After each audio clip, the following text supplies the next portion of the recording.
All right, so Racearama started in 1981, created by Val Lasore of Speedway Scene with showrunner Bob Echo. And lasted until about what, Fran? 2000 and the Speedway Expo was 2007. So I think I'm just going to say the mid 2000s. I want to say the last one was in Foxborough. It was a bomb. No, then they had one more after that. They did. So I want to say the last one was 07. No, 07 was Speedway XO because I got an award that year. It's in my office from Dick Berggren, Fan of the Year. I could tell you in a second. If that was the first Speedway Expo, then it was 2006 was the last Racearama. Did you go to Racearama a lot when you were a kid? Yeah. I did. Yeah, okay. If you brought Racearama, a full Racearama Expo, beautiful cars, vendors for the weekend, it would be like Racearama, but on steroids at Mohegan Sun, I feel like. But maybe I'm wrong. I think you'd get a lot of big vendors in.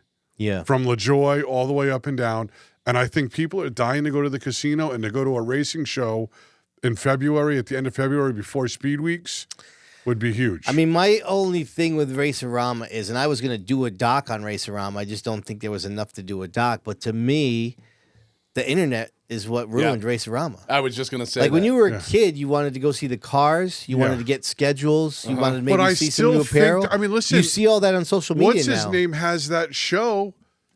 Ben Dodge. The fucking place is sold out and packed, and it's a hole. But you got to remember, people are.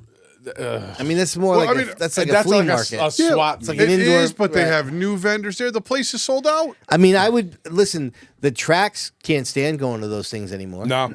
And I don't, like you said, LaJoy. I just thought that. I'm saying I don't think somebody like LaJoy would even be interested in going. Yeah. Because they think it's a. You think so? I think Waddell, LaJoy. I think a lot of. I think if you brought a race in Connecticut, at Mohegan, you brought a racing expo there for 3 days. I think it'd be packed. I mean, because Area Auto still has theirs. Lenny Salmon still has his out, and it's mostly geared towards dirt. People still want to see. I mean, fans want to still come in and look at cars. Yeah. They want to talk to people. I think. Imagine if you had Ryan Newman. You would have to get all types of cars there, like every division of car. But the other thing too, if you had a bunch of nice cars, I think a lot of guys would want to go if you put it out early enough. But you would have to bring in that attraction, whether for argument, a Ryan Newman. So the RC club have the RC club, come up and do a race up there or something. I don't know if anybody gives a shit about that. But it's something to attract, right? Them. It's something to it like. I said, listen, you had Ryan Newman in I have all sorts of ideas. Listen, this is just my mind thinking. Right. Yeah, I mean, I'm probably the wrong guy to help you cheerlead it. I just don't think it would. I just think that those. I mean, nobody's doing a Racearama, and there's a reason why. It's because Frank Murata's doesn't even happen anymore, does right. it? It was a show, though. But think about what it was back in the day. Yeah. And I'm talking before it was even you had the racing part of it. I mean, I think a key component here is a shitty show because the people you're talking about didn't want to go. It wasn't like the people who ran it weren't asking those people. Those people didn't want to go. But even it's a long. Like to me, I think if you put a show on like that, this is just my opinion. There'd be guys like KRR there with a couple cars. You know what I mean? You think so? Yes. But I think the big draw. Sid's 100% right. With tracks released their schedules, the internet, social media has killed everything. Yeah. Because how many times you go on Facebook? Yeah, maybe it was a bad idea. No, it's not. I don't think it's a bad idea. I think it's a tougher. You got to think Keith Rocco going there for 3 days. That means another day before that to get all the together, and possibly another day on the back end to get all the back at his place. That's 5 days. I don't think Keith Rocco in this time of year is giving up 5 days to do that show. I mean, think about it. They do that one up in Maine, and they do it in a hotel ballroom. Right. There could be something there. I don't. Maybe. But I think the problem is now, like, you know what it is. I'm such a big race fan, and I still like looking at race cars. Fro, would you go? Absolutely. Absolutely.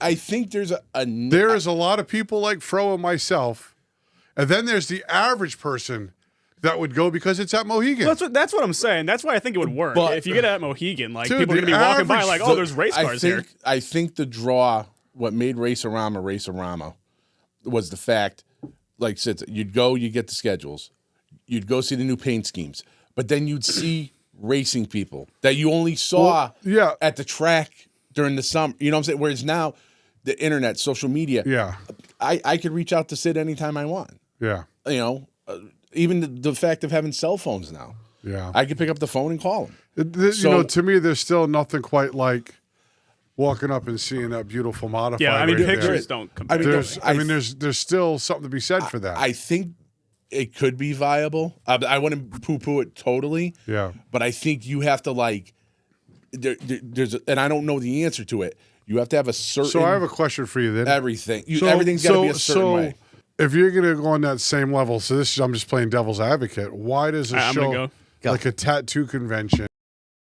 I mean, I follow a ton of them. I see all the art online.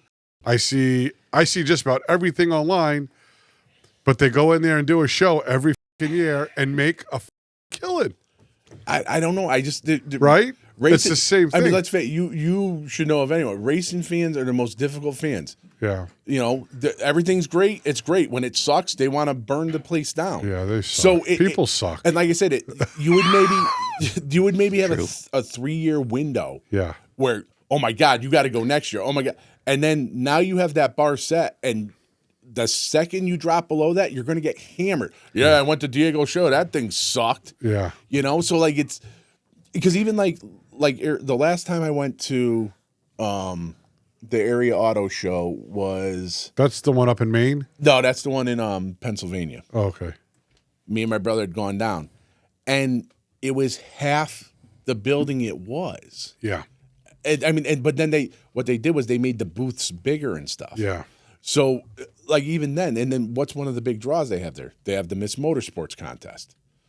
So, like, that's kind of become like a traditional thing there. So you have people that still go for that, but then they always have that big, like, they'll have Gary Ballou's Batmobile, or they had Petty's Garage there. They always have some big draw, and then they have lots of autograph sessions, and so you gotta like find all that, and then you gotta find that that balance too. Where obviously you could bring Priest in, and you'll get. Well, I wasn't even really thinking Priest, but you bring Priest in, you're gonna get 20,000 people that are gonna go there, pay their admission just to get his autograph. Right. You don't care. You made your money. Right. But like I said, it's a different dynamic. Everything, and especially after COVID, people went to their websites and made it so you could literally sit and click and buy your stuff right there. So now I don't need to go sit. All I got to do is measure my head, and Diego, here's what I'm thinking for a design on a car, and you sit there and you draw it up and you email it to them, and they go, yeah, I like it. Yeah. You know, I'll bring the car down next Wednesday. So I would say you had 3 years to nail it, to establish it. But if any one of those 3 years it drops, you're kind of screwed. Yeah, you got to come with some original ideas. It's got to be more than the pit stop challenge. Oh, yeah, that stuff. I always thought Racearama, the whole building, the atmosphere, there's nothing around it. Real stale there. You know, that was part of the downfall of that place. Yeah. Right? Who the wants to go there? I don't even want to drive there. Right. But the downfall was ultimately when, love him or hate him, however you feel about Val, when he got rid of Speedway Scene, that's kind of when the bottom dropped out. Because it was, and then even, I mean, think about it. Yeah, they both ended around the same time. Right. So anyways, you were right. It was 2006 in Foxborough for Racearama. It was, huh? So then that was the last one. Holy crap. Okay. So Bergeron, like, he tried doing that Speedway Expo thing. That lasted, 3 years, 4 years? And then it became part of Murata's. And then Murata's fell off. Listen, the way I look at it is, if it was still a good idea, people would be doing it. And I just feel like there's a reason why they're not doing it.